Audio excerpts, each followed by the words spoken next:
오늘 우리에게 주신 하나님의 말씀은 신약성경 가운데 누가복음 18장 9절에서 14절까지의 말씀입니다. 이제 하나님의 말씀을 경청하시길 바랍니다. 스스로 의롭다고 확신하고 남을 멸시하는 몇몇 사람에게 예수께서는 이 비유를 말씀하셨다. 두 사람이 기도하러 성전에 올라갔다. 한 사람은 바리새파 사람이고 다른 한 사람은 세리였다. 바리새파 사람은 서서 혼자 말로 이렇게 기도하였다. 하나님 감사합니다. 나는 남의 것을 빼앗는 자나 불의한 자나 간음하는 자와 같은 다른 사람들과 같지 않으며 더구나 이 세리와는 같지 않습니다. 나는 일해에 2번씩 금식하고 내 모든 소득의 11조를 바칩니다. 그런데 세리는 멀찍이 서서 하늘을 우러러볼 엄두도 못 내고 가슴을 치며 하나님 이 죄인에게 자비를 베풀어 주십시오 하고 말하였다. 내가 너희에게 말한다. 의롭다는 인정을 받고서 자기 집으로 내려간 사람은 저 바리새파 사람이 아니라 이 세리라. 누구든지 자기를 높이는 사람은 낮아지고 자기를 낮추는 사람은 높아질 것이다. 아멘. 반갑습니다. 잘 지내시죠? 올여름 너무 더웠습니다. 서바이벌 잘 하셔야 될 축하드립니다. 아직도 더위가 계속되고 있는데 저도 더위 때문에 고생을 좀 했습니다. 에어컨이 고장이 나가지고 한 열흘 고생했어요. 근데 고장이 났는데 가스가 없다고 그래가지고 가스를 채웠거든요. 근데 그걸로 안 되더라고요. 또 가스가 다 나가더라고요. 그래서 결국에는 다 배출을 하는 데를 뜯어서 고쳤습니다. 그걸 보면서 대충 한 일주일만 버티면은 더위가 갈 거다 생각을 했는데 더위가 뭐 지금까지 계속되고 있으니까 어떤 문제가 생기면은 근본을 고쳐야 되는구나 그런 생각을 했습니다. 우리가 삶을 살아가는데 인생을 사는데 혹은 신앙생활을 하는 데 있어서 어떠한 문제가 생기면은 우리는 그저 그 상태를 조금 좋게 만들려고만 생각을 합니다. 그것이 문제 해결에 나에게 쉽게 접근할 수 있기 때문이겠죠. 그러나 근본적인 문제를 해결하지 않으면은 또 다시 고장이 나죠. 그래서 우리에게 자꾸 그러한 감정과 생각과 삶이 축적이 되어서 또 언젠가는 그것이 다른 면으로 표출되거나 폭발하겠죠. 오늘 제가 기도에 대해서 말씀을 드리려고 하는데 기도는 우리 모든 신앙인들의 가장 기초이고 기본입니다. 그런데 기도에 대해서 정말 올바른 기도를 하고 있는지 그리고 그 기도라고 하는 것이 나에게 어떤 의미가 있는지 그것을 어떻게 생각하느냐에 따라서 우리의 삶과 신앙의 태도는 달라집니다. 성경에 보면 기도에 대해서 기도문들이 많이 나와 있는데 그 기도문을 분류를 해보면 6가지 정도로 분류할 수가 있어요. 그러니까 기도를 하는 목적에 따라서 기도의 내용이 달라지잖아요. 첫 번째로 기도는 우리가 잘 아는 대로 하나님께 소원을 비는 겁니다. 하나님께 우리가 원하는 것을 간구하는 거죠. 비는 거죠. 우리나라 사람들이 가장 많이 비는 기도가 3종류가 있습니다. 그 새해의 기도 제목 그러면은 다 모아보면은 이게 3종류인데 아주 소박한 거예요. 거창한 게 아니에요. 가족의 건강, 자녀의 공부와 행복, 그리고 경제적으로 어렵지 않게 돈을 좀 잘 벌게 해주세요. 이 3가지예요. 아주 소박한 기도죠. 나쁜 게 아닙니다. 좋습니다. 그게 기본적으로 있어야지 우리가 편안하게 살 수가 있으니까요. 그런데 문제는 그게 기도와 기복의 차이가 있어요. 그러니까 이 세 가지지만은 거기에 기복적인 것은 뭐냐면은 자기의 욕망을 더해가지고 그 욕망을 해결하려고 하는 것이 기복 기도고,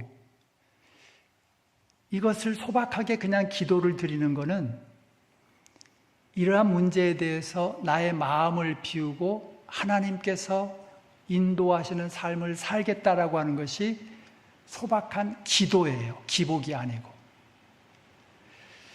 그 다음에 두 번째는 성경은 기도를 하나님과 인간의 소통이다 이렇게 말합니다.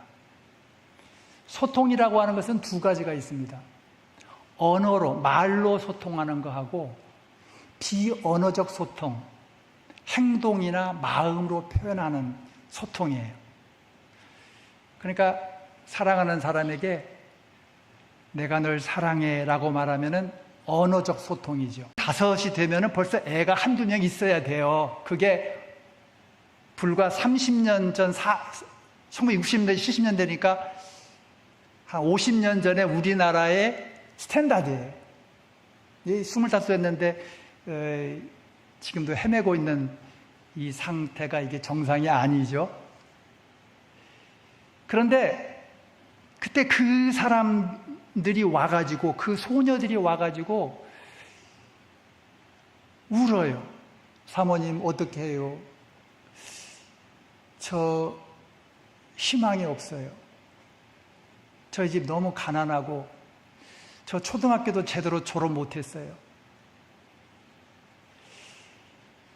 이제 아버지가 서울에 식모살이 가라고 해요. 어떻게 해요? 너무나 불쌍하잖아요.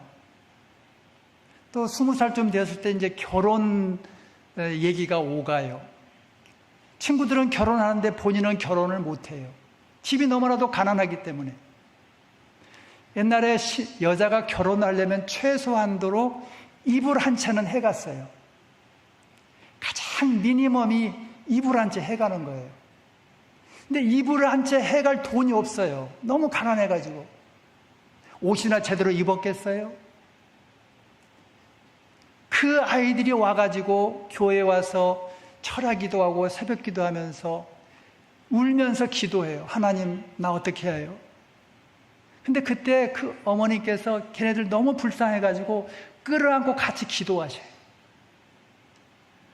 그냥 막 기도를 할 때에 어머니 자기도 모르게 나오는 입에서 걱정하지 말아라. 주의 딸아, 걱정하지 말아라. 하나님이 너를 도우신다. 너 좋은 사람 만나서 결혼 잘할 거야. 너 앞으로 아들 둘 낳고 잘 살 거야. 걱정하지 마. 네 미래는 하나님께서 책임져 주실 거야.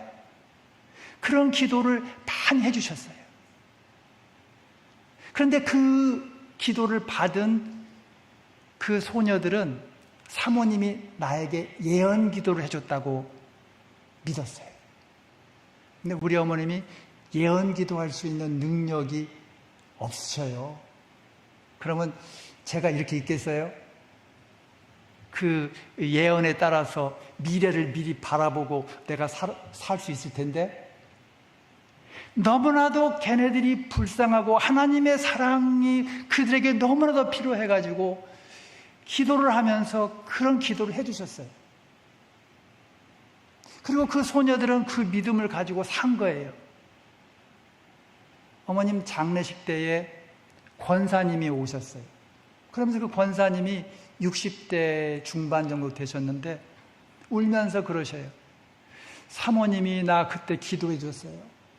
사모님이 나 그때 아들 둘 낳고 잘 살 거라고 기도해 주셨는데 제가 아들 둘 낳고 살고 있어요. 너무 행복하게 살고 있어요.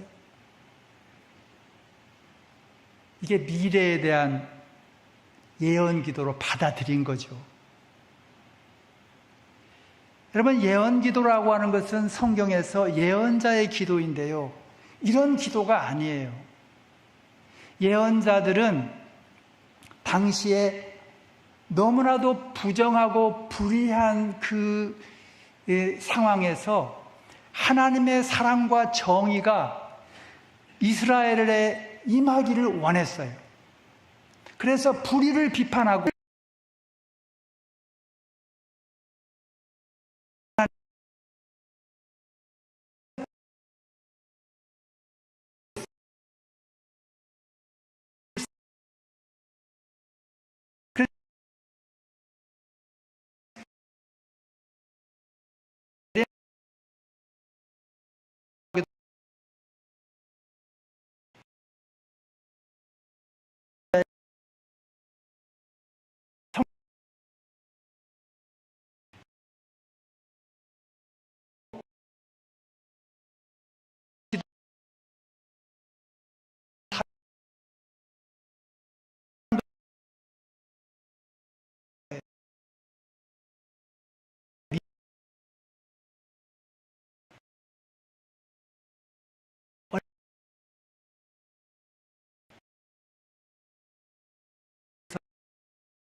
죄의식에 빠지게 돼요. 죄의식에 빠지게 돼요. 그래서 항상 나는 죄인입니다 라고 부정적인 사고를 가지고 살게 돼 있어요. 그런데 거기에서만 머무르면은 올바른 회개가 아니에요. 미래지향적인 회개가 있어야 돼요. 그 미래지향적인 회개는 이렇게 살았고 내가 이렇게 잘못했다는 건 뉘우치면서 이제 새롭게 살겠다고 하는 사고로 내 생각을 바꾸는 거예요. 과거의 나의 관습적인 사고에서부터 이제 새로운 그리스도를 따르는 생각으로 나의 생각을 바꾸는 거예요. 그래서 예수님께서 말씀하실 때에 회개하라 천국이 가까웠다라고 말씀할 때 그 회개, 전에도 제가 말씀드렸듯이 메타노에오잖아요. 메타노에오. 현재의 생각을 넘어서는 거예요. 현재의 생각에만 머물러 있으면은 과거 지향적인 죄의식에 빠져 있는데 넘어서서 새로운 생각으로 가야지 회개가 된 거예요. 그래서 하나님에 대한 각성의 기도라고 하는 것은 나의 삶을 바꾸는 기도입니다. 이같이 6가지로 우리가 기도를 봤는데 이 모든 걸 종합해 보면은 기도는 한마디로 하나님과의 만남이에요. 하나님과의 만남이고 기도예요. 여러분, 사람을 만나면 어떻게 하세요? 만나면 대화하죠. 근데 계속 대화만 합니까? 침묵도 하죠. 아무 말하지 않고 침묵도 해요. 또 관조도 해요. 관조. 또 사랑하는 사람들 연애할 때는 관조를 많이 하죠. 그냥 바라보고만 있어도 행복하다고 그러잖아요. 관조. 그다음에 고백도 하지요. 사랑한다, 내가 너 좋아한다, 너 이런 모습 참 좋아, 고백하죠. 또 칭찬도 하죠. 너 이거 했어, 굉장히 훌륭해. 감사도 하죠. 또 필요한 것을 해달라고 요청도 하죠. 간구해요. 또 힘들고 어려울 때는 힘들다고 얘기를 해요. 이게 탄원이에요, 탄원. 또 손을 잡거나 터치, 접촉을 하죠. 또 서로에 대해서 생각을 하고 생각을 나누지요. 이같이 사람을 만나면은, 특별히 사랑하는 사람을 만나면은 굉장히 다양한 행동을 합니다. 하나님과의 만남, 기도도 마찬가지예요. 하나님과 대화하죠. 하나님을 묵상하면서 침묵하죠. 또 우리가 힘들면 하나님께 힘들다고 탄원하죠. 감사하다고 말하죠. 또 하나님 훌륭한 하나님의 창조를 찬양합니다. 찬양도 하죠. 이런 것들이 다 기도에서 이루어지는 거예요. 그렇기 때문에 기도라고 하는 것은 하나님과의 만남이기도 하지만은 우리의 삶 자체예요. 여러분 지금 제 설교 듣고 계시죠? 설교를 들으시면서 속으로 기도도 하고 계시죠? 어떤 분들은 내가 간절한 소망이 있는데 그 소원 하나님께 이 시간도 지금 기도하실 거예요. 한편으로는 운전하시다가도 기도하시죠. 여러분 설교를 듣는 것과 여러분 마음속에서 기도하는 것과 분리할 수가 있습니까? 안 되죠. 그렇기 때문에 기도는 우리의 삶 자체라고 제가 얘기를 하는 거예요. 우리의 삶 자체가 하나님과의 합일이 되어서 하나님과 동행하는 삶 자체가 기도의 삶이에요. 기도는 꼭 어느 특별한 장소에 가서, 기도원에 가서 어느 거룩하다라고 하는 생각되는 장소에 가서 하는 것만이 기도가 아니에요. 예배당은 거룩하죠. 그러면 이쪽에 있는 나무 밑에는 거룩하지 않습니까? 이거는 거룩하고 저것은 거룩하지 않다라고 하는 것은 그거는 위선이에요. 칼빈은 말했어요. 모든 시간은 다 거룩하다. 왜? 하나님이 창조하셨기 때문에. 마찬가지로 모든 장소는 다 거룩합니다. 그렇기 때문에 바깥의 장소도 거룩해요. 하나님의 창조물이라고 하는 것을 우리가 인정하기 때문에. 그래서 여기가 거룩하고 저기는 더럽다라고 하는 것은 우리의 신앙적 차원에서는 그렇게 함부로 구분해서는 안 됩니다. 오늘 본문에서 기도하는 사람들이 나오는데 바리새파 사람과 세리죠. 이 두 사람의 기도의 문제가 뭡니까? 바리새파 사람은 겸손하지 못해요. 자기를 낮추지 못했어요. 자기를 낮추지 않은 사람의 모습이에요. 겸손하지 않는 사람의 모습이에요.